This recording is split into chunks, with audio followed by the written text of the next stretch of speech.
Wow. I've been up here a lot. I've never seen a crowd like this.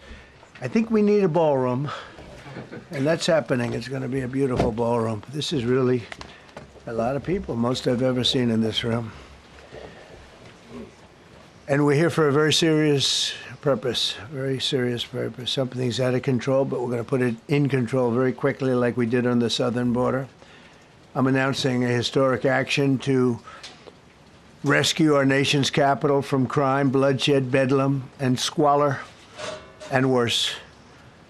This is Liberation Day in D.C., and we're going to take our capital back. We're taking it back under the authorities vested in me as the President of the United States. I'm officially invoking Section 740 of the District of Columbia Home Rule Act. You know what that is?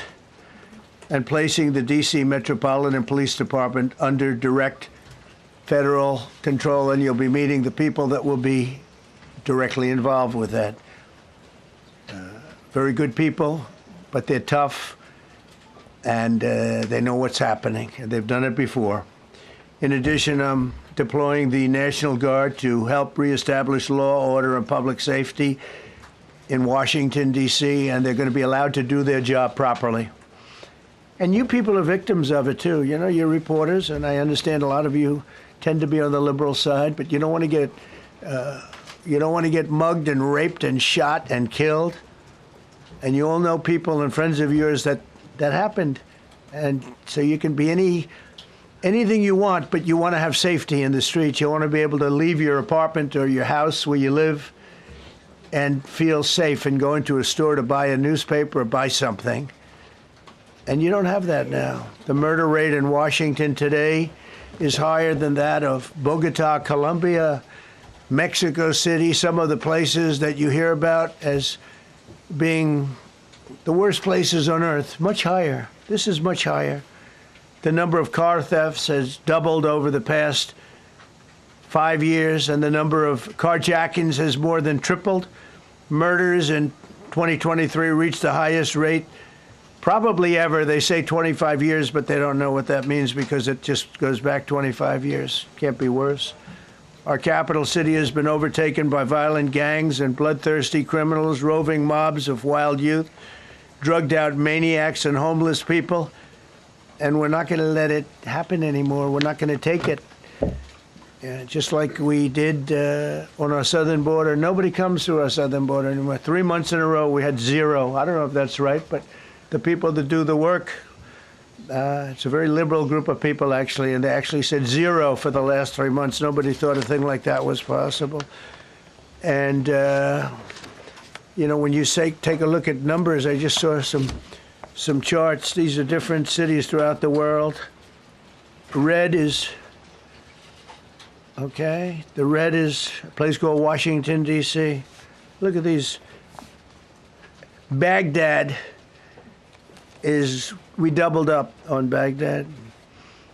Panama City, Brasilia, San Jose, Costa Rica, Bogota, Colombia, heavy drugs. Mexico City, I mentioned, Lima, Peru, all double and triple what they are. So do you want to live in places like that?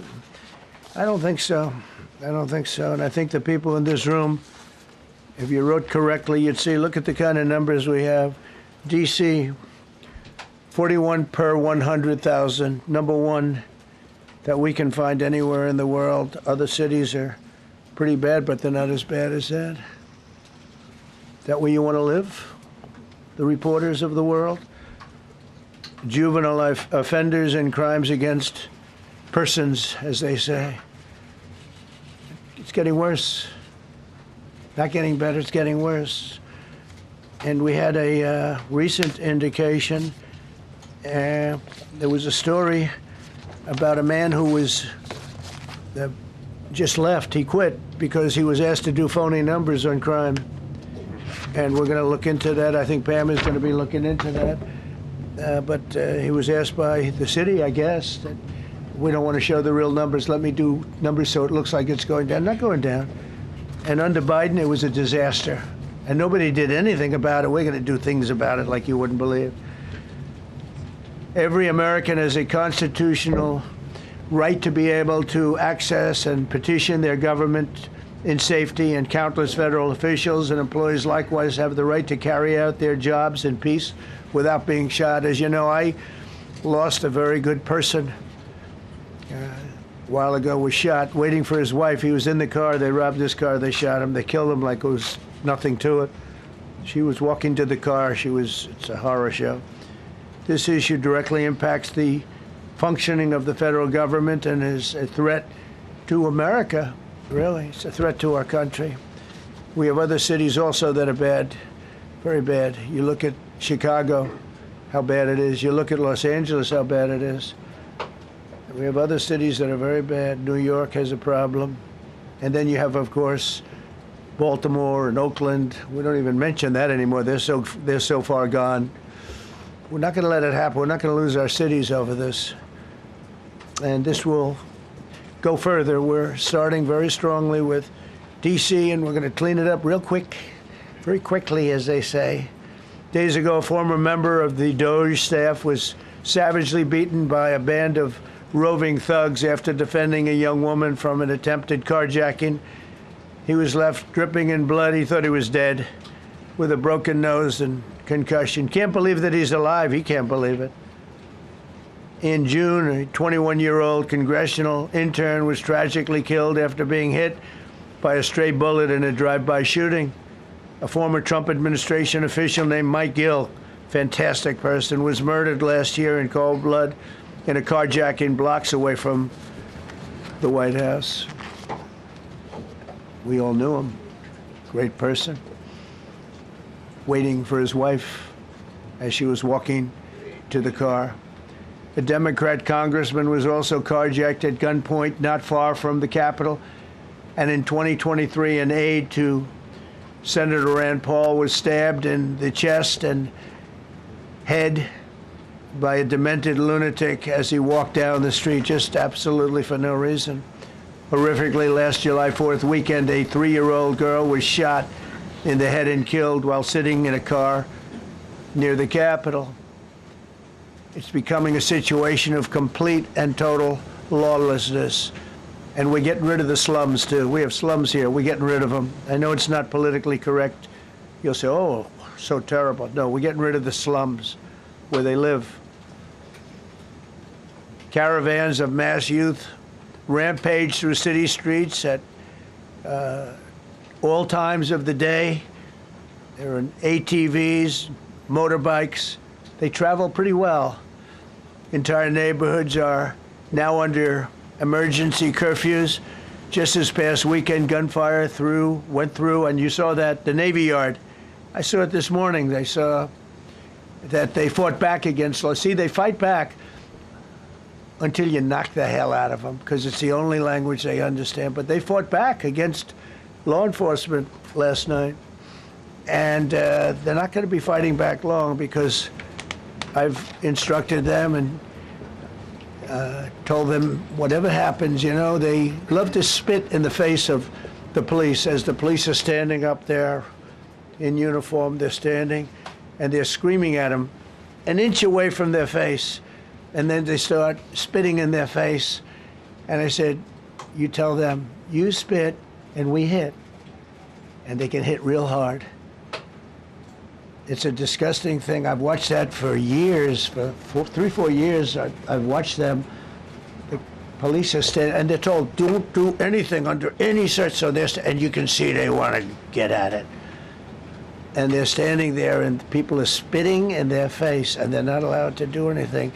But now they are allowed to do whatever the hell they want.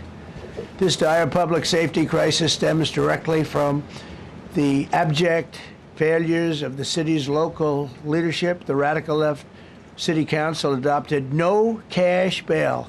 By the way, every place in the country where you have no cash bail is a disaster. That's what started the problem in New York, and they don't change it. They don't want to change it. That's what started it in Chicago.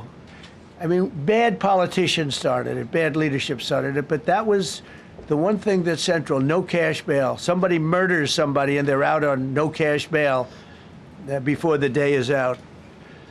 We're going to end that in Chicago. We're going to change the statute. I spoke with Pam and Todd and everybody. We're going to change the statute, and I'm going to have to get the Republicans to vote because the Democrats are weak on crime.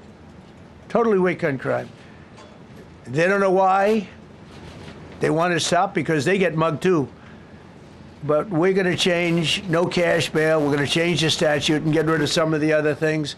And we'll count on the Republicans in Congress and Senate to vote. We have the majority, so we'll vote. We don't have a big majority, but we've gotten everything, including the great, big, beautiful bill. Got that done, and that's one of the greatest things that's ever happened to people in this country. They're starting to figure it out, how good it is. Biggest tax cut in history. So many things. But we'll be able to get that done. So, Todd, if you and Pam can draw up things working with the people, we will. I'll get it passed. We'll get it passed with the Republicans. Probably won't get, think of this, probably won't get one Democrat vote because they have no idea what they're doing. That's why they want men playing in women's sports. That's why they want transgender for everybody transgender.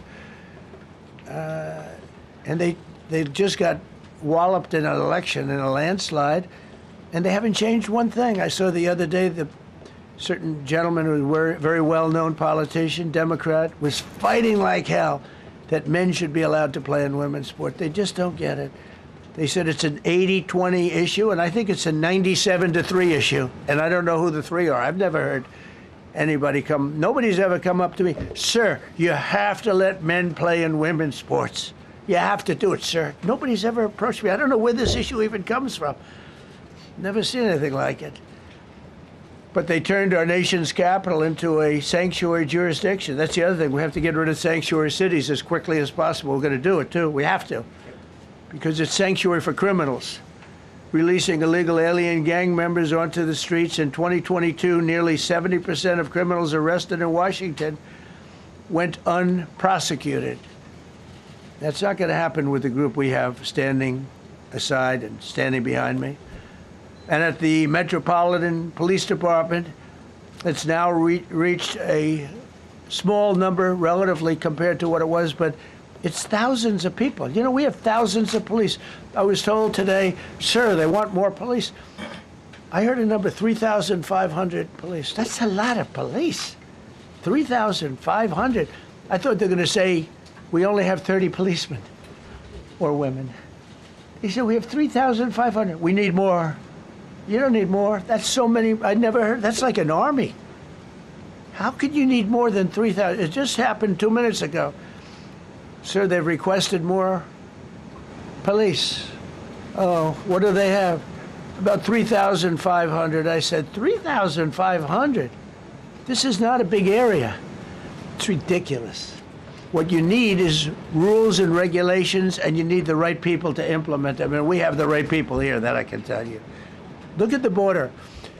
Biden said there's nothing you can do. Kamala was the border czar. She never called one of the Border Patrol agents who are great. ICE is great. Never spoke to anybody. Never went there. But she was the border czar. And everybody said it was impossible to fix. I fixed it in 3 months. No, really. I fixed it the first week, but really fixed it over the last couple of months. And I mean, literally to a point where, as I said, 0 illegals entering our country in the last 90 days. Pretty amazing. It's time for dramatic action. We're going to do the same thing over here. It's going to be a very safe city very soon. We're not looking to take years, because a lot of people die in years. And we've got incredible people in this country, except we have to allow them to do their job. And that we will deliver like nobody's ever delivered before. I actually think it's easy. You know, if you're competent, it's easy. If you're incompetent, it's impossible. But I'm very competent. Last week, my administration surged 500 federal agents into the district, including from the FBI, ATF, DEA, Park Police, the U.S. Marshal Service, the Secret Service, and the Department of Homeland Security. You know, a lot of nations, they don't have anything like that. They got some police, and they're rough police. They don't have DEA, ATF, FBI, Park Police, the U.S. Marshal Service, Secret Service, Department of Homeland Security. They got some police, but they're rough police, and they do their job. They don't have crime. We're not going to have crime either. They made dozens of arrests, and that's what starts to happen. Again, cashless bail. Watch what we do with that. Today, we're formally declaring a public safety emergency. This is an emergency. This is a tragic emergency. And it's embarrassing for me to be up here. You know, I'm going to see Putin. I'm going to Russia on Friday. I don't like being up here talking about how unsafe and how dirty and disgusting this once beautiful capital was, with graffiti all over the walls. It's another part of it, by the way, because we're talking about safety, but we're also talking about beautification. We have the most beautiful, potentially, capital in the world. We always had. But people come from Iowa, they come from Indiana, they come and then they get mugged. Not going to happen. Keep coming, because by the time you get your trip set, it's going to be safe again, and it's going to be clean very quickly. We're going to replace the medians that are falling down all over the roads. We're going to replace the potholes. We're going to put a nice new coat of asphalt over the top. No, we don't have to rip the road out and spend 7 years building a new road because they cut everything. Because some designers said, well, we need a 1/4 of an inch more turn for safety reasons. No, we're going to do it right. We're going to get it done quickly.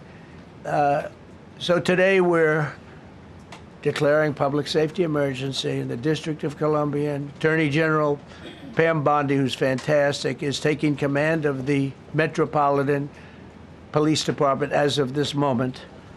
And I'll be making the appropriate notifications to Congress and to the mayor, our new DEA administrator, who's one of the top in the country. He better be Terry. If you're not, I'm going to get rid of you so fast. Terry Cole. Terry, thanks. Very good. We just got him, most highly recommended person. And you'll be designated as the interim federal commissioner of the Metropolitan Police Department, okay? And you run them tough. They're good. You have a lot of good people. You have people that shouldn't be there. You also have people that shouldn't be there. They got in there because of woke. But you have a lot of great police, and those people are the ones that want to help you. This city will no longer be a sanctuary for illegal alien criminals. We will have full, seamless, integrated cooperation at all levels of law enforcement, and we'll deploy officers across the district with an overwhelming presence. You'll have more police, and you'll be so happy because you'll be safe. When you walk down the street, you're going to see police, or you're going to see FBI agents. We're going to have a lot of agents on the street. You're going to have a lot of essentially military, and we will bring in the military if it's needed, by the way. We're going to have National Guard, but Pete Hegseth will tell you about it. We will bring in the military if needed. People say, oh, that's so terrible. He's going to bring in, it's been used many times over the years. I don't think we'll need it. I think we've got so many great people, including the people that are in the police department with proper leadership. They'll immediately begin massive enforcement operations targeting known gangs, drug dealers, and criminal networks to get them the hell off the street, maybe get them out of the country, because a lot of them came into our country illegally. They shouldn't have been allowed in. They come from Venezuela. They come from all over the world. We're going to get them the hell out. They won't be here long. But some of these people, a lot of them, are homegrown criminals. And these are bad people. These are rough people. And this is just a list of some of the people that were given to me today that were criminals removed from the D.C. streets this weekend. They were rough and tough. But we're rougher and tougher. Look at these people here. Nothing, you know. They're not going to be your local school teacher. Look at this guy. He has killed people numerous times. They're not going to be an asset. They will never be an asset to society. I don't care. I know we all want to say, oh, they're going to be rehabbed. It's not going to be rehabbed. I'm going to ask Doug Burgum to come up and say a couple of words because he's in charge, as you know. He's Interior, but he's in charge of the U.S. Park Police. And I've heard so many great things about the Park Police. They're proud of it. They've been there for a long time. Their families oftentimes grow into the roles. They love the country. They love this area. So, Doug, could you say a few words, please? Thank you, Mr. President. On behalf of the U.S. Park Police, this is the oldest federal police force in the nation. They were formed in 1791 by none other than President George Washington. They've got the awesome responsibility of protecting our nation's most sacred monuments. The National Mall, Washington Monument, Jefferson Memorial, Lincoln Memorial, Statue of Liberty, and out west, the Presidio and the Golden Gate area. These folks have tens of millions of visitors a year, the kind of people that President Trump's talking about that come from around the country and around the world to see our sacred and learn about our history and our sacred monuments. They've been doing a fantastic job, but they are so pleased, the rank and file, that President Trump is now allowing them to enforce the law.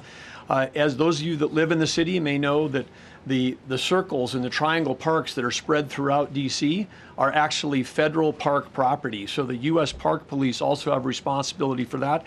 These became littered with homeless camps under the Biden administration. All of you saw that. Since President Trump's executive order on March 27th, making D.C. safe and beautiful again, the U.S. Park Police have removed over 70 homeless camps. And President Trump also talked about beautification. They're stopping and enforcing the laws against graffiti on our monuments. They've removed over 80 specific attacks against our history with graffiti on our monuments. So they continue to do a great job, whether it's in their vehicles, on foot, or on the mounted police that you see around the National Mall. And President Trump, they thank you. The rank and file is so happy to be enforcing the law again. Thank you for your leadership, and they're excited about the announcement you're making today. Thank you. Very good. Great job you're doing. Thank you very much. Pete, could you say something about the military as you would? Well, Mr. President, it's an honor to be here. And at your direction this morning, we've mobilized the D.C. National Guard. It'll be operationalized by the Secretary of the Army, Dan Driscoll, through the D.C. Guard. You will see them flowing into the streets of Washington in the coming week. At your direction as well, sir, there are other units we are prepared to bring in. Other National Guard units, other specialized units. They will be strong, they will be tough, and they will stand with their law enforcement partners. This is nothing new for DOD. As the President noted, at the border, we've got 10,000 troops down there who've been operating in defense cooperation areas, defense zones, where there's zero illegal crossings because of troops on strikers scanning the border. We've been protecting other people's borders for 20 years. It's about time we protect our own, and we're working with ICE and CBP. In Los Angeles, we did the same thing, working with the California National Guard, working with ICE officers. ICE officers deserve to do their job and not be attacked. We will work alongside all D.C. police and federal law enforcement to ensure this city is safe, this city is beautiful, and as I always say about President Trump to the troops, he has their back. And my message to the National Guard and federal law enforcement in Washington is, we have your back as well. Be tough, be strong, we're right behind you. Thank you, Mr. President. I'm going to ask Pam, because she's now, as you heard me say, she's really in charge of a lot of what we're talking about. She's done an incredible job.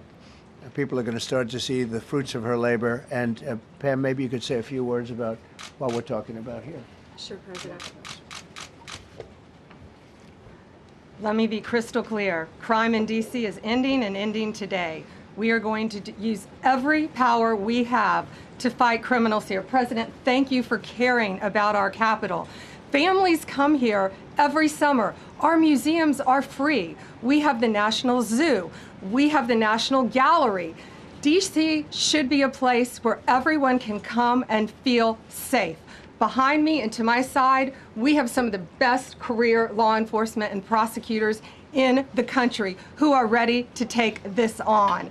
As the President said, Terry Cole is going to be supervising the Metro Police Department.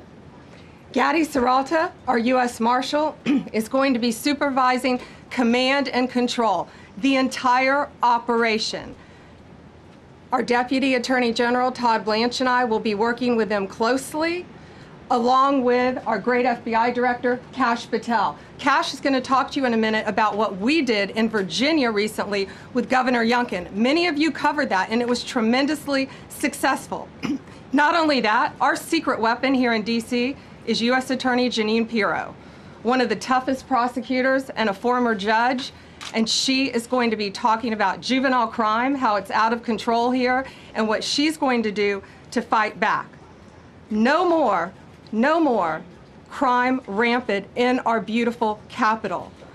No more teenage girls beating a disabled man to death. No more of that. No more drive-bys. We're going to do everything we can. And working with the ATF Director Driscoll and Commander of the Army, we're going to all work together. That's what we all do in this room. We work together, we fight. Do not underestimate one person in this room. We're going to make DC beautiful. We're going to make DC safe again. One other thing, just at the wharf a few days ago, the area of the wharf, Terry Cole reached out to me, not even nightfall, on the weekend, where so many families and tourists go. A guy's overdosing from fentanyl on a park bench in the middle of families around. They administered Narcan and saved his life. No more of that. The President of the United States is going to clean up DC, and we're going to be there to help him, and we're going to be successful. Thank you. Thank you, Ben. Cash, talk about Northern Virginia, if you will. Northern Virginia, we had a big success.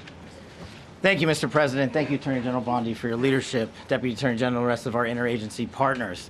Mr. President, the following is what happens when you let good cops be cops, and I just want to highlight that before I get into Northern Virginia. This year alone, under President Trump's administration, we've had over 4,000 child victims identified and found. That's a 33% increase from the same time period last year. 33% increase. We've had a seizure of 1,500 kilograms of fentanyl up to this date. That is a 25% increase since the same time period last year. And just to put it in perspective, 1,500 kilograms of fentanyl is enough to kill 115 million Americans. 115 million Americans. Cops are getting after it. The FBI has arrested 19,000 people this year alone. Thanks to President Trump's administrations, that's double than where we were this time last year. And we have also arrested 1,600 people who have committed violent acts against children. 270 of them are human traffickers of children. Mr. President, this is what happens when you have great leadership at the Attorney General with Pam Bondi, your administration's priority of protecting the homeland and protecting American citizens and protecting our children, and the murder rates are plummeting. We are now able to report that the murder rate is on track to be the lowest in U.S. history, in modern recorded U.S. history, thanks to this team behind me and President Trump's priorities. And how do we do it? And what are we going to bring to D.C.? What we did in Northern Virginia, thanks to Terry Cole and Governor Youngkin and the team, we stood up a task force out in my Northern Virginia field office, and we said, let's let good cops be cops, let's get them the intelligence and what they need, and let's get the red tape out of their way, and let's get DOJ partnered up with us to bring great prosecutions, and that's exactly what we did. In 1 month, we arrested 545 violent felons. 545 in the state of Virginia, thanks to Governor Youngkin's partnership. And that simplicity in law enforcement is what's coming to Washington, D.C. When you let good cops be cops, when you give them the intel they need, when you work with our Homeland Security Task Force, when you work with Terry and Gaddy and I go way back to Miami, these guys are great leaders of the respective departments and law enforcement capacities. And when you have the DOJ and President Trump driving behind this mission, we are going to clean up Washington, D.C., and we're going to do it the right way, the lawful way, and we're going to make sure Washington, D.C. is safe again. Thank you, Mr. President. Thank you, Attorney General. Thank you very much. Good job. Thank you, Cash. So the process begins right now. It actually started over the weekend, and we confronted a lot of very bad people. But it's going to be something that will be pretty amazing to you as you watch it. And I think most of you say it's a beautiful thing to do it right. We're going to be removing homeless encampments from all over our parks, our beautiful, beautiful parks, which now a lot of people can't walk on. They're very dirty, we got a lot of problems. But we've already started that. We're moving the encampments away, trying to take care of people. Some of those people, we don't know how they even got there. Some of those people are from different countries, different parts of the world. Nobody knows who they are. They have no idea, but they're there.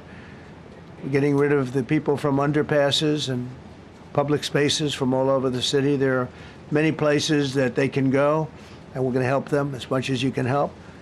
But they'll not be allowed to turn our capital into a wasteland for the world to see.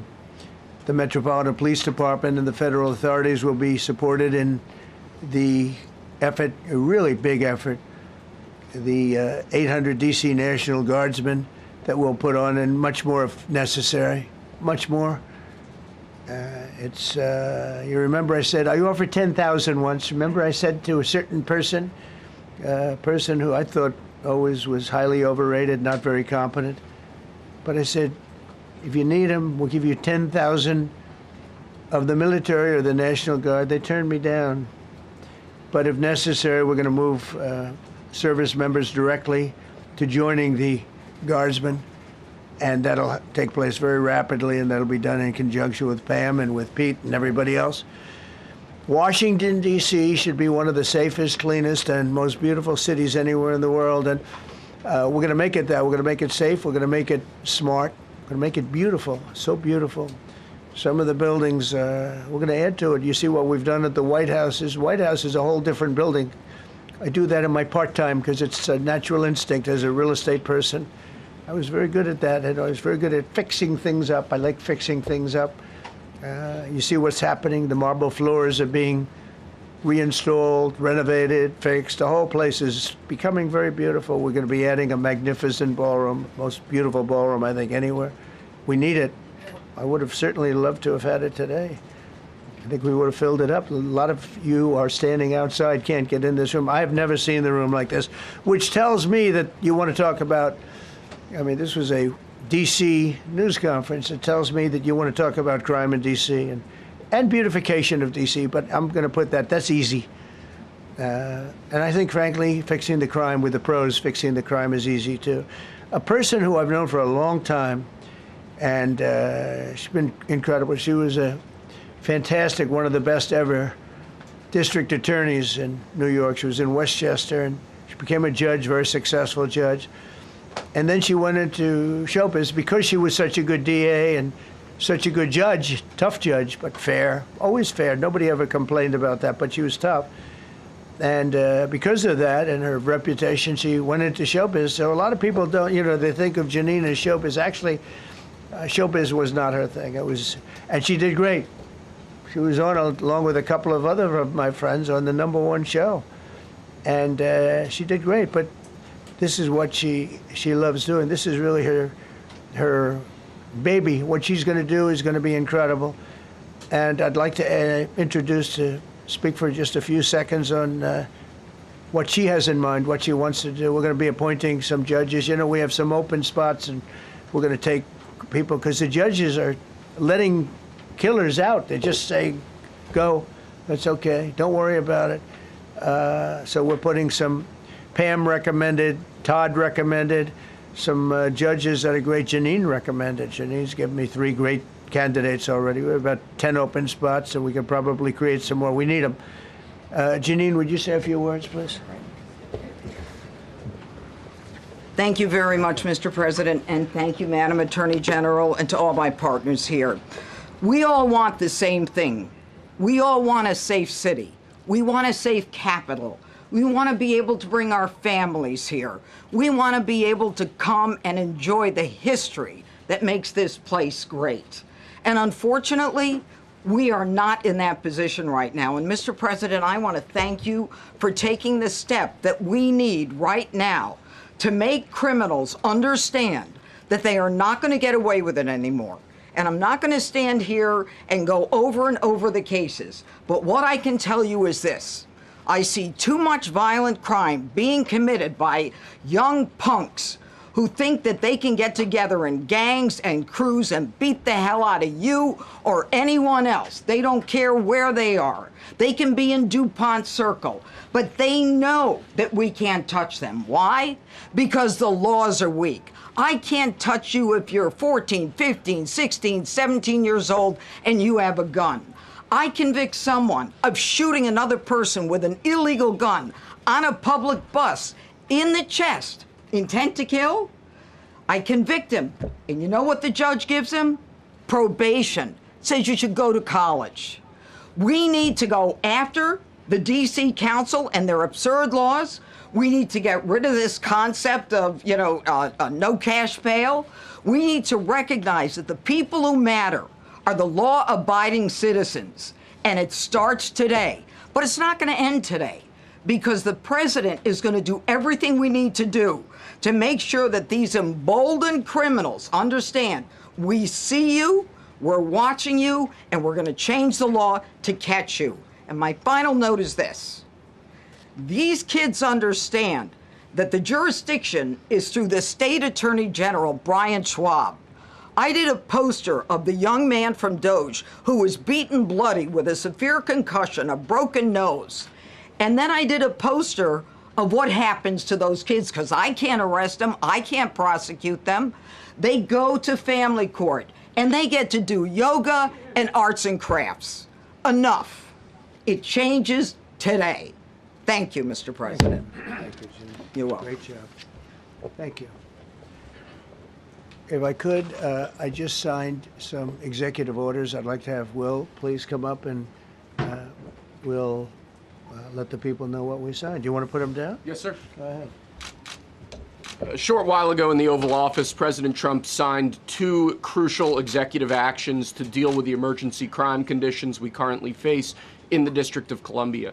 The first of these was an executive order, as President Trump said before, invoking his powers under Section 40 of the Home Rule Act to take federal control of the D.C. Metropolitan Police Department. Along with that executive order, President Trump signed the statutorily required notification letters to Mayor Bowser and to the relevant House and Senate committee leaders. The second major executive action that President Trump signed was a presidential memorandum directing the Secretary of Defense to utilize the National Guard to address the conditions we see on our streets here in D.C. It also authorized the Secretary of Defense to work with state governors to utilize their National Guard units if necessary as well. These are bold, decisive steps intended to combat the out-of-control crime conditions we've seen on D.C.'s streets for far too long, and I, for one, am deeply proud to be part of an administration that's finally coming to terms with these issues, sir. Thank you very much. Sir. Thank you. So, just to conclude, Washington, D.C. should be one of the safest, cleanest, most beautiful places anywhere in the world. It was years ago. We had one problem that was a pretty big problem. The radical left got out of control, and they started trying to rip down statues. And I said, let's go pass a law real fast. We're going to do it real fast. But we were blocked by the Democrats, who do not want safety. Nobody gets it. I don't get it. They don't get it, because they can't get votes. I don't know how they can win an election with this, but they don't want safety. And I found an old statute, very old, early 1900s, that said if you so much as touch or even think about destroying a statue or a monument in Washington, D.C., you go to jail for 10 years with no probation, no anything. In other words, slightly different than we have today. Today we have cashless bail. Today you get jailed 10 years. No curtailed sentence, 10 years. And we took it out. Nobody used it. It was never used because, you know, it's harsh. And you remember they started to rip down the statue of Abraham Lincoln. I said, that's a tough one to rip down. He was pretty good, Pam. I think he was pretty good. When the ropes started going around Abraham Lincoln to pull him down, Andrew Jackson, others, and they were heading to the Jefferson Memorial, Thomas Jefferson. They're going to do a big number there. I said, it's time. And I signed that statute immediately. We had it updated. We made it use the same language, all passed by Congress. And I announced it's 10 years in jail, no probation, no anything, 10 years, no curtail sentence if you touch, so much as touch a statue in Washington, D.C. And it was an amazing sight, beautiful sight. Everybody just left. The ropes were hanging around Andrew Jackson, and there were 2 ropes around Abraham Lincoln. They left the rope, but everybody just left. And that was the last problem we ever had. You know, that was the last problem that we ever had with the statues. They were going wild, and somebody came to me and said, sir, in 1910, I don't want to give you an exact, because you'll say, Donald Trump gave us wrong dates around like early on. You know, if I'm slightly off, they make you sound a little bad. So I won't put myself in that position. I won't put you in that position, because I think everybody agrees with what we're doing today. But when I signed that thing, it was like a miracle. Everybody left. They were gone. They were starting to march down. They started the march toward Thomas Jefferson, and I figured he was always going to be safe. But they found something with him, and they found something with Abraham Lincoln, and even in the name George Washington in California, numerous places changed the name of George Washington High School and various other places. They took George Washington's name. This was a sick, woke culture that I think we've largely ended. And a lot of those people that were woke are now turning out to be the opposite. I won't go so far as to say MAGA. It's a very special category. But they've gotten out of that. But we have people that love this country, and they love this really beautiful capital. It is. I flew over it the other day, and I said, what a beautiful place. But if there's crime all over the streets, when you get there, it doesn't look so beautiful. But we're going to make it beautiful again. We're going to fix it with crime, and we're going to also, as we're doing that, we're going to start doing things that we know how to do, that I know how to do better than anybody, I guess, because of my experience from previous life. But not only are we stopping the crime, we're going to clean up the trash and the graffiti and the grime and the dirt and the broken marble panels and all of the things they've done to hurt this city. And we're going to restore the city back to the gleaming capital that everybody wants it to be. It's going to be something very special. All of these people are really tough. Could I shake your hand, Gaddy, please? You're going to be so important here. You're going to be that guy. I hope I don't have to fire him in 2 weeks because he's too soft. I don't think he's too soft. If I do, I will, though. Is it okay? If you're soft, weak, and pathetic, like so many people, I will fire you so fast. You're not going to have to worry about that. No, I think you're going to do a fantastic job. And everybody in this room, they may not express it, but they all want that to happen. You know, they want to be safe, and they have families too. So it's an honor to have such a large group. I've done this for years now, hard to believe. I've never seen this room so packed. In fact, I'm sure it's a violation of every fire code. But we'll let you stay anyway. You're taking a chance. And with that, we'll say, maybe if you could, oh, wow. We could be here all day long. If we could keep the first questions, perhaps, to this subject, and then we'll go on to a few others. Please. Mr. President, thank you so much. Can you talk about how personal of an issue this is? You talked about flying over the Washington Monument and seeing the pride of what D.C. is, and do you believe that the status of the city, the cleanliness, the way that crime is low, is a direct reflection on how the country is run? Yeah, I do. I think the Capitol, look, everyone comes here. They're all coming. All the leaders, they're all wanting to come. And I say it, I've said it again, but I'm really just quoting other leaders from NATO, from the Middle East, King of Saudi Arabia, Qatar, UAE. I was over there. We brought back $5.1 trillion of investment into our country. But a month and a half ago, I was at NATO. We had a great thing. They agreed to put up 5% instead of 2%. 2% they didn't pay, 5% is already paid. We had a great meeting, and they all said the same thing. They said our country was dead. They thought our country was gone. 1 year ago, they said your country was dead. And now you have the hottest country anywhere in the world. We do. We have the hottest country in the world right now. The tariffs have helped. It's given us not only the money, it's billions, trillions of dollars of money, but it gives us great power over enemies. We solved 5 wars with Pakistan and India. We just solved one. Azerbaijan and, as you know, and Armenia. A war was raging for 37 years. And the 2 leaders got up and they said, we never thought this would be solved. Russia tried to solve it. They all tried to solve it. It was a very tough situation, but we got it done. And I said to the 2 men, I said, are you guys friends? And they had a hard time.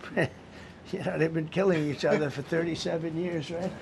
One was there 5 years, one was there for 22 years. He said, my whole life I've been fighting this war. and you got it solved. But we did many of those. We did in the Congo and Rwanda. That's been going on for 30 years. 8 to 9 million people killed that they know of, but it was raging, and we got that solved. We got a lot of them done. It's a great honor. But you want to have, when they come, the leaders come to our country to sign documents that the war is over or whatever, or for other reasons. They come for trade. And you want them to come through so beautifully. You ride down those roads, everything should be perfect. You shouldn't have medians falling down into the roadway. Median, you know, the metal things that are always, somebody had a great lobbyist, because I've never seen them look good. I've been looking at those things with the little, right? They're always broken and bad, but here they're really bad. And we're going to either put new or fix it, and it's not expensive. It's not really expensive. And we're going to fix our roads a little bit. We're going to clean up our sidewalks. You have countries where every Saturday the people go out and they wash their sidewalks in front of their stores or their houses. They scrub their sidewalks. So we aren't quite at that level yet, I don't think, Gaddy. We're not quite there yet, but maybe we will. They go out and they scrub. I think it's so beautiful to hear that and to see those stories. But we're going to make it clean. But just to finish with your question, it's a very, very strong reflection of our country. And when they see a bad city, you know, my father always used to tell me, I had a wonderful father, very smart, and he used to say, son, when you walk into a restaurant and you see a dirty front door, don't go in, because if the front door is dirty, the kitchen's dirty also. Same thing with the Capitol. If our Capitol's dirty, our whole country is dirty, and they don't respect us. So it's a very good question, actually. Mr. President, sorry.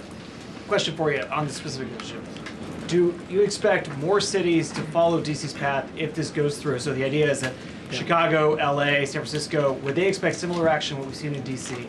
And the other question, sir, there's reporting that the administration is going to reclassify marijuana. Would that send mixed messages that if marijuana is okay, some drugs are okay, but we're trying to clean up crime? How do they go hand in hand? We're only looking at that. That's early, but you know, somebody reported it, which is fine. We're looking at it. Some people like it, some people hate it. Some people hate the whole concept of marijuana, because if it does bad for the children, it does bad for people that are older than children. But we're looking at reclassification, and we'll make a determination over the next few weeks. And that determination hopefully will be the right one. It's a very complicated subject, the subject of marijuana. I've heard great things having to do with medical, and I've had bad things having to do with just about everything else. But medical and, for pain and various things, I've heard some pretty good things, but for other things, I've heard some pretty bad things. The other part of your question, I mean, we're just going to see what happens with it all. We're going to have a tremendous success in what we're doing. Other cities are hopefully watching this. They're all watching, just like everyone's watching here. They're all watching, and maybe they'll clean up, and maybe they'll do this and get rid of the cashless bail thing and all of the things that caused the problem. I mean, if you go back, this whole thing with cashless bail is a disaster. So many problems came that we never had before.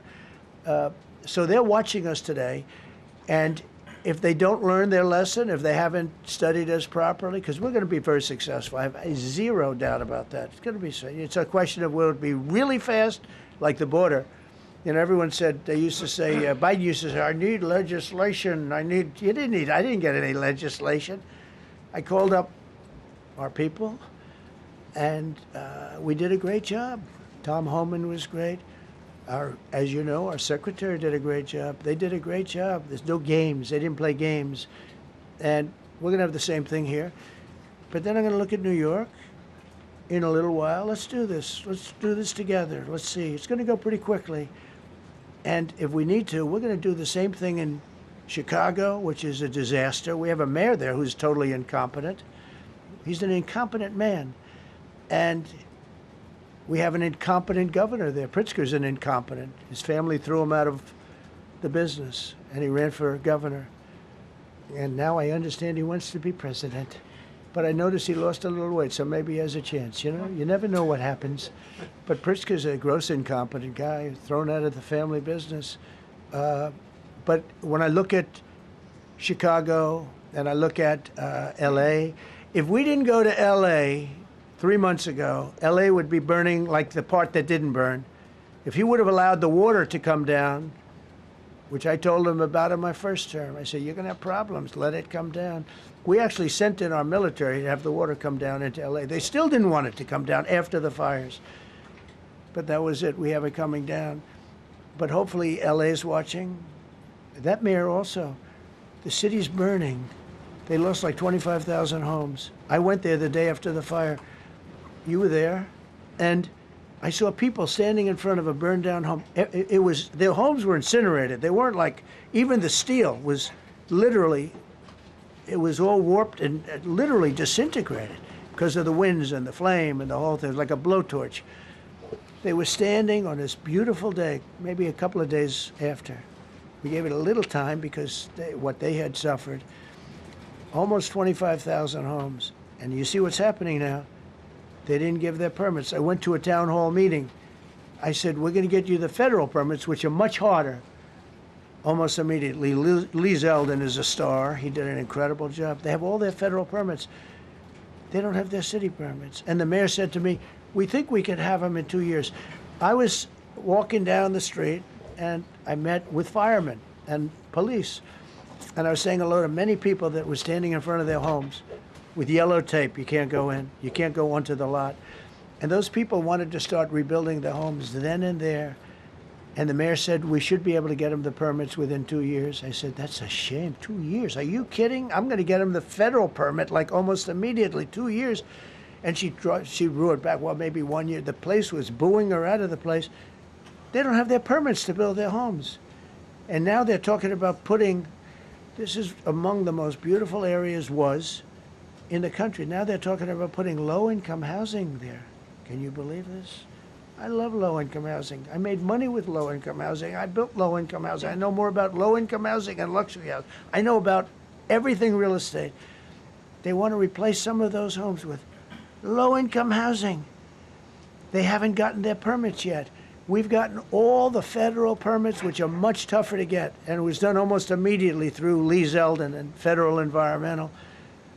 And I watched the other day, those people are angry. And now, you know, they had tremendous, they loved that area. They loved the whole big area, different places, but they loved it. It was all luxury stuff and beautiful stuff, and some wasn't that luxury, but the level of love for that neighborhood, their neighborhoods, was incredible.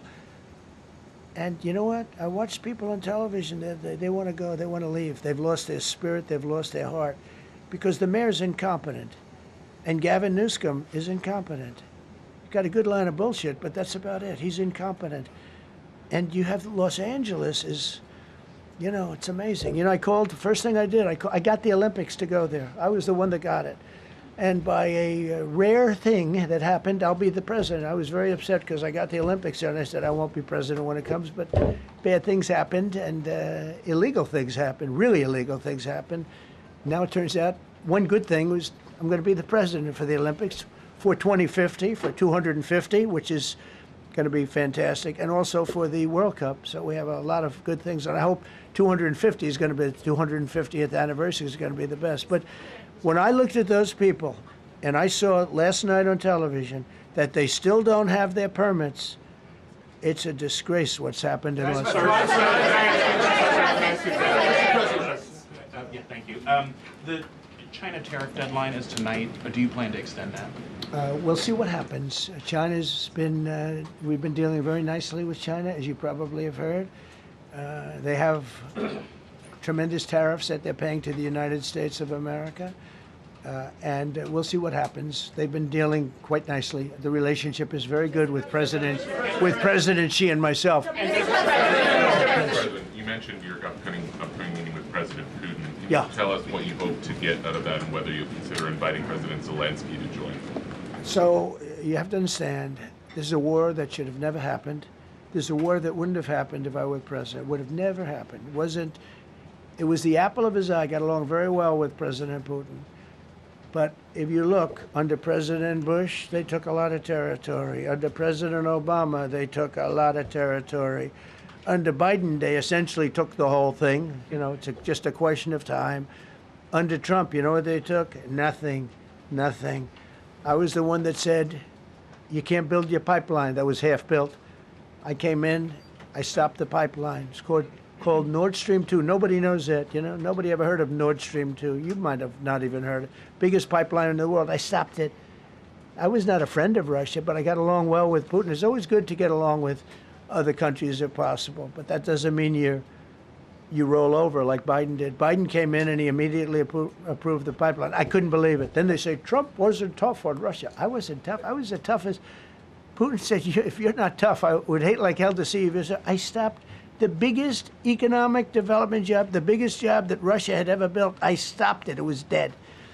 And this low IQ president came in and he let them build a pipeline and supply oil and gas all over Europe, you know. So this is really a feel-out meeting a little bit. And President Putin invited me to get involved. He wants to get involved. I believe he wants to get it over with. Now, I've said that a few times, and I've been disappointed because I'd have like a great call with him, and then missiles would be lobbed into Kiev or some other place, and you'd have 60 people laying on a road dying. I said, that's cold, that's cold. But it's a violent war. 5,000 to 7,000 people a week are dying. And you know, there's nobody from here. They're all Russian and Ukrainian people, and some people from the cities, much smaller number, but still, those missiles do damage and they kill a lot of people, but mostly soldiers. And they're young soldiers, although in the case of Ukraine, they're getting much older. They're drafting 60-year-olds now. It's a terrible thing to witness, and I think I have an obligation. Look, this is Joe Biden's war. This is not my war. I made a deal with NATO a month ago. You covered it very accurately, actually. We don't pay anything anymore. You know, we're not paying anything. They are buying things from us, and NATO is paying us. I got it raised from 2% of GDP to 5%. And they're paying us for everything that we send. We're not paying. But Biden approved $350 billion. Europe has spent $100 billion. The money that's been spent and the death is incredible. It's the worst thing that's happened, by far the worst that's happened since World War II. So I'm going in to speak to Vladimir Putin. And I'm going to be telling him, you got to end this war. You got to end it. And he wasn't going to mess with me. This war would have never happened. You know, we had a discussion about it one time, and we never had that discussion again. Would have never happened. And when the election was rigged, and then Biden took office, which was barely took office, the auto pen took office, bad things started happening. Bad things, stupid things were said. And it ended up in a war. And you know, and I don't believe this will happen anymore because I have that pretty well covered. This could end up in a third world war. This could have been a third world war. I don't think that's going to happen now. But I thought it was very respectful that the president of Russia is coming to our country as opposed to us going to his country or even a third-party place. But I think we'll have constructive conversations. Then after that meeting, immediately, maybe as I'm flying out, maybe as I'm leaving the room, I'll be calling the European leaders who I get along with very well. And, you know, I have a great relationship, I think, with all of them. And I get along with Zelensky, but, you know, I disagree with what he's done. Very, very severely disagree. This is a war that should have never happened, wouldn't have happened. But I'll be speaking to Zelensky. The next meeting will be with Zelensky and Putin, or Zelensky and Putin and me. I'll be there if they need. But I want to have a meeting set up between the two leaders. I was a little bothered by the fact that Zelensky was saying, well, I have to get constitutional approval. I mean, he's got approval to go into war and kill everybody, but he needs approval to do a land swap because there'll be some land swapping going on. I know that through Russia and through conversations with everybody to the good, for the good of Ukraine. Good stuff, not bad stuff. Also, some bad stuff for both. So there's good and there's bad. But it's very complex because you have lines that are very uneven. And there'll be some swapping. There'll be some changes in land, and the word that they will use is, they make changes. We're going to change the lines, the battle lines. Russia's occupied a big portion of Ukraine. They've occupied some very prime territory. We're going to try and get some of that territory back for Ukraine. But they've taken some very prime territory. They've taken largely ocean, in real estate we call it oceanfront property. That's always the most valuable property. If you're in a lake, a river, or an ocean, it's always the best property. Well, Ukraine, a lot of people don't know that Ukraine was largely 1,000 miles of ocean. That's gone. Other than one small area, Odessa, it's a small area. There's just a little bit of water left. So I'm going to go and see the parameters. Now, I may leave and say, good luck, and that'll be the end. I may say this is not going to be settled. I mean, there are those that believe that Putin wanted all of Ukraine. I happen to be one of them, by the way. I think if it weren't for me, he would not be even talking to anybody else right now. But I'm going to meet with him. We're going to see what the parameters are. I'm then going to call up President Zelensky and the European leaders right after the meeting, yeah. And I'm going to tell them what kind of a deal. I'm not going to make a deal. It's not up to me to make a deal. I think a deal should be made for both. I think Russia has to get back into building their country. It's a massive country. I think they have 11 time zones, if you can believe it. It's a massive, it's by far, from the standpoint of land, it's by far the largest. They have tremendous potential in Russia to do well. They're not doing well. Their economy is not doing well right now because it's been very well disturbed by this. It doesn't help when the President of the United States tells their largest or second largest oil buyer that we're putting a 50% tariff on you if you buy oil from Russia. That was a big blow. And then they say, gee, he wasn't so tough. Nobody else would have done that. And I haven't stopped there. I mean, look, I was all set to do things far bigger than that, but I got a call that they'd like to meet, and I'm going to see what they want to meet about. I'd like to see a ceasefire. I'd like to see the best deal that could be made for both parties. It takes two to tango, right? So ultimately, I'll have a meeting next week. I had a great relationship with him, considering the fact that I was not nice to him because of the pipeline. I ended the pipeline. I also gave the javelins. Do you ever hear of a javelin? Javelin is called a tank buster. They say that Obama gave them sheets and I gave them javelins. If it weren't for me, all those tanks that were destroyed at the first days of the war because the tanks got stuck in the mud, some commander made a better. They would have been in Kiev in 4 hours going down the highway. But a Russian general made a brilliant decision to go through the farmland instead. And they just had torrential rains, and the rains were so bad, and it was mud, and those tanks got stuck in the mud. I don't know who that general is, but knowing Vladimir, he's probably not around any longer because all those tanks were stuck in the mud, and they went along with the javelins. I gave them the javelins. You know that, right? I gave them javelins. They gave them sheets. But I'm going to meet with President Putin, and we're going to see what he has in mind. And if it's a fair deal, I'll reveal it to the European Union leaders and to the NATO leaders and also to President Zelensky. I think out of respect, I'll call him first. And then I'll call them after. And I may say, lots of luck, keep fighting. Or I may say, we can make a deal. If not, I will tell you this. I've seen a poll coming out of Ukraine. 88% of the people would like to see a deal made. And if you go back 3 years, everybody was gung-ho for war. Everybody's gung-ho for war until you have it. It's an amazing thing. I had it with a couple of countries where I couldn't get a deal done with one particular country. And I just couldn't. The guy's great. He's a friend of mine. Great. Good leader. Tough as hell. I couldn't get the deal done. And then he went into war for a short period of time. You know where I'm talking about. First term. And it was nasty. Guys being killed all over the place. And he went through 1 week of war, and I was able to get the deal done. He said, this is nasty. Yes, please. Yeah, just to follow up on what you were saying there. First of all, Volodymyr Zelensky is not invited on Friday? He wasn't a part of it. I would say he could go, but he's gone to a lot of meetings. He's been there for 3.5 years. Nothing happened. And what is the definition? I mean, do you want somebody that's been doing this for 3.5 years?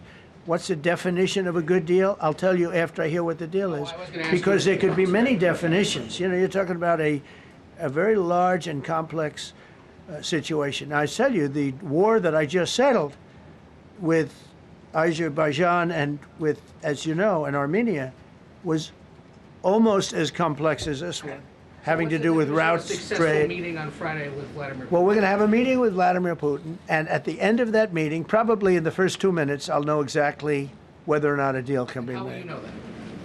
Because that's what I do. I make deals. Yeah, please, go ahead. Yeah, thank you, Mr. President. I'm going to ask you two questions, one about China, one about Russia, if I could. On China, your administration agreed to send the most advanced or advanced NVIDIA and AMD chips. No, obsolete. No. Obsolete chip. Well, and then 15% of the You profits mean the come back. 20s? No. This is an old chip that China already has. And I deal with Jensen, who's a great guy, and NVIDIA. The chip that we're talking about, the H20, it's an old chip. China already has it in a different form, different name, but they have it. Or they have a combination of two will make up for it and even then some. Now Jensen's a very brilliant guy, and Jensen also has a new chip, the Blackwell. Do you know what the Blackwell is? The Blackwell is super duper advanced. I wouldn't make a deal with that, although it's possible I'd make a deal, a somewhat enhanced in a negative way Blackwell. In other words, take 30% to 50% off of it. But that's the latest and the greatest in the world. Nobody has it. They won't have it for 5 years. But the H20 is obsolete. You know, it's one of those things. But it still has a market. So I said, listen, I want 20% if I'm going to approve this for you, for the country, for our country, for the U.S. I don't want it myself. You know, every time I say like 747, I want, yeah, for the Air Force. So I just wanted, so when I say I want 20, I want for the country. I only care about the country. I don't care about myself. And he said, would you make it 15? So we negotiated a little deal. So he's selling a essentially old chip that Huawei has a similar chip, a chip that does the same thing. And I said, good, if I'm going to give it to you, because they have a, they have a stopper, what we call a stopper, not allowed to do it. It's really known as a restrictive covenant. And I said, if I'm going to do that, I want you to pay us as a country something, because I'm giving you a release. I released them only from the H20. Now, on the Blackwell, I think he's coming to see me again about that. But that will be a unenhanced version of the big one. Like, I don't know if you know it, we will sometimes sell fighter jets to a country, and we'll give them 20% less than we have. You know what I mean, right? That's the same. So on Russia, do you see a time, Mr. President, when there could be normal trade between the U.S. and Russia? Should your meeting go well, should there be peace? I do, yeah. Russia has a very valuable piece of land. If Vladimir Putin would go toward business instead of toward war, you know, it's a warring nation.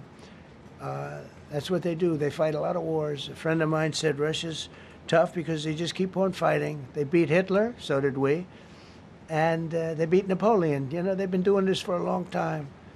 I asked a question to a very, very smart man that some people like and some people don't like. Viktor Orban, right, from Hungary, the head of Hungary, and he's in that same area and knows the two countries very well. I said, this was before Biden didn't do anything to get us out of it. He could have gotten us out of that. It would have never happened. I said, so can Russia be beaten by Ukraine? He looked at me like, what a stupid question. He said, Russia's a massive country, and they win their country and they win their life through wars. They fight wars. That's what they do. He said, China beats you with trade. Russia beats you with war. That was a very interesting statement. China's not beating us with trade, not when I'm in charge. But they were beating Biden with trade, but they never beat us with trade. Don't forget, China had to pay $400 billion worth of tariffs when I was last time. That was last time.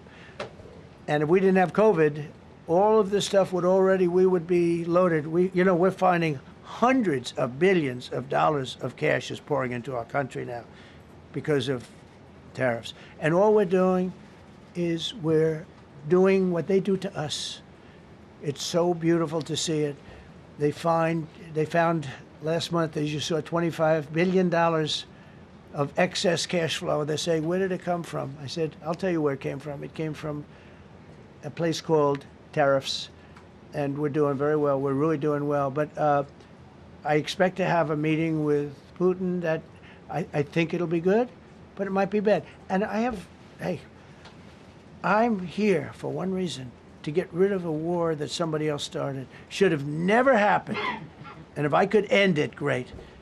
Complex war, a lot of bad blood, But Zelensky's been there for 3.5 years. So if you put him in a room, now I will say this, ultimately I'm going to put the two of them in a room. I'll be there or won't be there. And I think it'll get solved. Yeah, please be happy. Thank you, Mr. President. Excuse me, I'm going to suggest, because do you have any other questions on DC? Because I don't want them to be. Wait. These are incredible people. I don't want them to be standing up here on subjects. Does anybody have a question of them? And then you guys can leave. Okay, a question, Brian, go ahead. Thank you, Mr. President. All right. And by the way, this is only on DC, and then they're going to leave because it's unfair to have them stand up here all day long. Brian. I've got two questions for you. First, about DC. This is personal for me as well. Last year, I was robbed on the streets by one of these teenage thugs. Had a gun, got away with it. Let's talk about the effort that between law enforcement, prosecutors, and judges, because it's a recycling belt. Like, these kids go, they don't fear the police. They know it. If you talk about how we've got to get these judges and put these kids behind bars, right. Adult crimes deserve adult penalties. And my second question, I'll after you answer that, please. You want me to answer it? Whoever wants to take it. Okay. It's real. Do you want me to answer it? Go ahead. Here's the problem. Assuming that they're 17 years, older than 17 years old, I can get the case.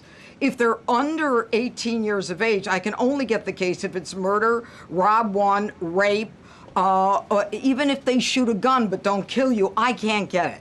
So the law has to be changed. As the president said, cashless bail. That has to be changed. All right, then, even assuming I get the case, I get jurisdiction, I get a conviction, the D.C. Council has given the judges the ability to give probation on shootings. And so then it's up to them. All of these things, the Youth Rehabilitation Incarceration Reduction Act, and now they want to seal records. So if we work hard, we get a conviction, they want to wipe it out. So that needs all to be changed. Okay, Mr. Question. Pam, would you answer that also? Yeah, and just back to that topic. Let's be clear, though. We're going to charge them, and we're going to track every single thing they do throughout every step of the court process and report back to you and let all of you know what's happening to them. Because the people who are prosecuting them, the judges who are trying them, they also need to be held accountable. Mr. President, you also made a comment. This is the most people we've ever seen in this briefing. I've never seen ever, right? Yeah. I've never seen any. Where's Caroline? Where's my superstar? Caroline. Is Caroline in the back? Where's Caroline? Come here, Caroline. Come here, Caroline. Come here. Is she doing a good job, by the way? Come here, Caroline. Is this the largest crowd that you've ever seen? This is definitely the most packed briefing, and I think all of you would agree. I think it's why we need to build a ballroom. Mr. President, I have a better idea. All right, Brian, go ahead. My question is this. You're building the big, beautiful ballroom. Yeah. Could we build a big, beautiful briefing room, updated technology, more seats? I don't want to do that. I don't want you to be comfortable. No, I don't want to make life comfortable. So look, look. Let's just do this. Let's do this. It's going to be a big thing. We're going to Russia. That's going to be a big deal. What happens, happens. I'll let you know what happens. You'll be the first to know. I'll be calling the European leaders. I'm going with totally. I mean, we have a lot of talks. They're great people. They're great leaders, actually, and they want to get back. Honestly, as one of them said, I've OD'd on trying to settle Ukraine. They've OD'd, meaning they've overdosed on the settlement of Ukraine. Not a nice expression, but boy, is it accurate. They're tired of it. They want to get back to spending money on their countries. You know, Biden gave them $350 billion. Europe gave $100 billion. It should be much more than that. Shouldn't have been that kind of, they should have had equalization, but they didn't. But you know what? Still a lot of money. They want to get back to building their own countries. They really want it resolved. My relationship with the European leaders, as you saw, is extremely good. It's perfect. It's beautiful. Wait. And we're going to try. I'll be in touch with them. I have 5 of them call me. You think it's easy? There are a lot of European leaders, but they rely on me. Very much rely on me. If it wasn't for me, this thing would never get solved until the last person breathing is dead. Would you talk to them before? Yeah, I did. I'm talking to them right now. So I'm talking to the European leaders. I'll be talking to President Zelensky. I'm going to get everybody's ideas. I go into that thing fully loaded right up there, and we're going to see what happens. Now, I think one of 2 things is going to happen. It's going to be a good meeting, and we'll go a step further. We'll get it done. I'd like to see a ceasefire very, very quickly. Very quick. I'd like to see it immediately, but I'd like to see it very quickly. And we're going to be dealing with the European leaders, and we're going to be dealing with President Zelensky, and hopefully we're going to have a great success.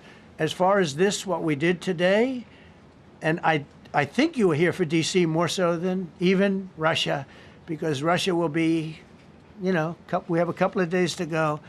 But the Russia is going to be very interesting. But to me, what is very exciting, and we're going to take back our capital. We're going to make it beautiful again, but we're going to make it, more importantly, safe again. It's going to be so safe. It's going to be a model. And then we'll look at other cities also. But other cities are studying what we're doing. And you have some capable people in other cities. They can do it too. But we have a great group of professionals. We're going to have a safe, beautiful capital, and it's going to happen very quickly. Thank you all. Thank you all very much. Will the Justice Department appeal the Epstein decision today, Mr. President? How long will the takeover of D.C. police last? We'll see you guys tomorrow. We'll have another briefing. We'll see the National Guard on their streets. All of them. Will we get more prisons out of this,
Appreciate all your attention on this issue. Thank you. Questions? Oh, I'm sorry. Would you like to say anything about the read? Okay. Yeah. This man's going to get retirement fixed. Questions? Senator Graham, you asked about WYF4. I just wanted to ask, emphasis on this being related to immigration, but specifically talking about the shortfalls that you mentioned in the police force. Do you believe that's... So 2 things that I hope you'll get from this. For 4 years, the federal government was AWOL in the 287G program. It's been around since 1996. President Trump, Mr. Williams, the man back here, are going to make sure that stops. That everybody who participates in the 287G program at the county, the state, and the local level will have a federal partner eager to help. And the more you do to help the federal government with legal immigration, the better it'd be for your community. That's what got me here. Again, I want South Carolina to be the showcase state of partnering with the federal government to defeat illegal immigration. That makes us all safer and more prosperous. So that's what started this thing. The big, beautiful bill has over $1 billion to up the